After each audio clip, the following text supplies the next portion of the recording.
Hello friends, ओम नमो नारायण। मैं गजेंद्र गिरी, आपका वाचक, और स्वागत है आपका मेरे चैनल ज्ञान वाचक में। तो दोस्तों, महाभारत की पौराणिक कथाओं की सीरीज में आगे बढ़ते हुए एक नए किरदार का जिक्र करते हैं, जिनका नाम है कुरु। किस प्रकार हुआ राजा कुरु का जन्म और कौन थे उनके पिता और क्या है इसके पीछे की रोचक कथा। तो चलते हैं अपनी रोचक कथा की तरफ। एक बार राजा श्रवण, जो कि इन्हीं के कुल के राजा हुए, बहुत तेजस्वी राजा थे, सूर्यदेव के बहुत बड़े अनुयायी थे। बहुत इतने बड़े अनुयायी थे कि एक कंड जल भी उनकी पूजा के बिना नहीं अपने नीचे उतारते थे। रोज जल चढ़ाना सूर्यदेव को और सूर्यदेव की उपासना करना, बहुत ज़्यादा तेज था उनके चेहरे पर भी सूर्यदेव जैसा। तो एक दिन वह आखेट खेलने जा रहे थे एक पर्वत पर। वहाँ पर जाते समय उन्हें एक कन्या दिखी जो कि बहुत ही सुंदर थी, और उसे देखकर वह आसक्त रह गए। और आसक्त होने के बाद अपना चैन वैन सब खो दिया और उसके पास जाके उसका नाम पूछने लगे। नाम पूछने पर वह कन्या भी उन्हें देखती रही, और देखने के बाद दोनों के दोनों आपस में बात करने लगे। बात करने के उपरांत राजा शवरण ने कहा कि कन्या, आप मेरे को अपना नाम बताइए, आप कौन हैं? आप गंधर्व हैं, किन्नर हैं, कौन है? मैं आपके साथ गंधर्व विवाह करना चाहता हूँ। यह बात सुनकर ताप्ती जो थी वह वहाँ से चली गई और गायब हो गई। और उस गायब होने के बाद शवरण ने अपने होश खो दिए और वह चारों तरफ देखता रहा, ढूंढता रहा, जमीन पर गिर गया और ताप्ती ताप्ती चिल्लाता रहा। उसके बाद जब काफ़ी समय बीत गया और वह नहीं मिली, तो उसकी तड़प को देखकर ताप्ती दोबारा उसके सामने प्रकट हुई और बोलने लगी कि राजा, मैं भी आपके ऊपर आसक्त हो गई हूँ और मैं भी आपके ऊपर मोहित हूँ, परंतु मेरे पिता का नाम सूर्य है, मैं सूर्य की पुत्री हूँ, मेरा नाम ताप्ती है। आप उनसे ही मेरे विवाह की बात कीजिए, अन्यथा मैं आपसे विवाह नहीं कर सकती। अगर मेरे पिता चाहेंगे तो ही मैं विवाह कर पाऊँगी। उसके बाद ताप्ती वहाँ से गायब हो जाती है। राजा बिल्कुल पागलों की तरह इधर उधर भटकने लग जाता है, लेट जाता है, ताप्ती ताप्ती बोलता रहता है।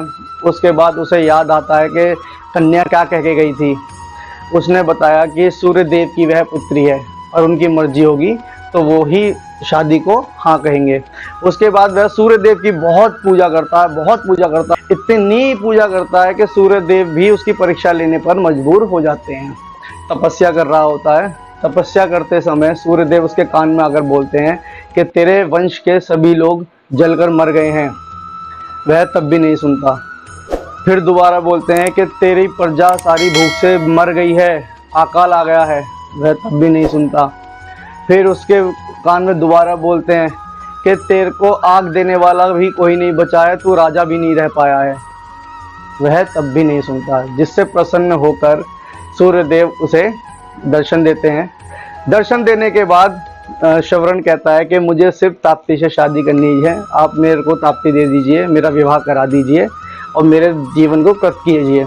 उसके बाद विधि विधान पूर्वक दोनों का विवाह होता है।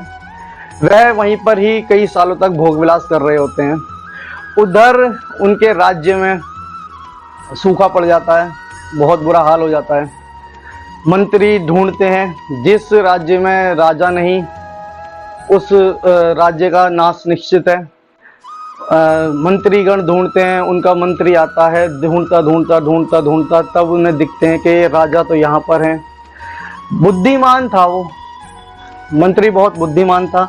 वह देखकर समझ गया कि इस कन्या के चक्कर में यह सब कुछ भूल चुके हैं। राजा के पास मंत्री पहुंचता है, उनसे हाथ जोड़कर प्रणाम करता है। वो बोलते हैं, हाँ बताइए कैसे हैं कैसे नहीं। वह उनके सामने ये सब बातें नहीं कहता। उसे चित्रकारी बहुत अच्छी आती थी मंत्री को। मंत्री उनसे वार्तालाप करते समय ऐसे ही चित्रकारी दिखा देता है, और उस चित्रकारी में जैसे ही वो पुस्तक खोलता है उसमें सारा वर्णन उसी के राज्य का होता है कि कैसे सूखा आया, कैसे लोग वहाँ भूख से मर रहे हैं, कैसे परेशान हो रहे हैं।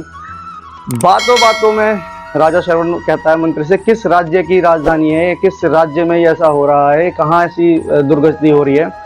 वह कान में बोलता है कि महाराज ये आपका राज्य है। वो कहते हैं क्या? वो कहता है महाराज आपका राज्य है, मैं सच कह रहा हूँ। तब उसका ध्यान टूटता है और वो विचलित होकर कहता है नहीं, अब मेरे को यहाँ नहीं रहना। वो ताप्ती को लेकर अपने राज्य पहुँचते हैं। राज्य जैसे ही पहुँचते हैं वहाँ पर बारिश हो जाती है। बारिश होने के बाद दोबारा जो सूखा की कमी थी वो सारी खत्म हो जाती है, सब जगह हरियाली हरियाली हो जाती है, सभी प्रजा बहुत खुश हो जाती है।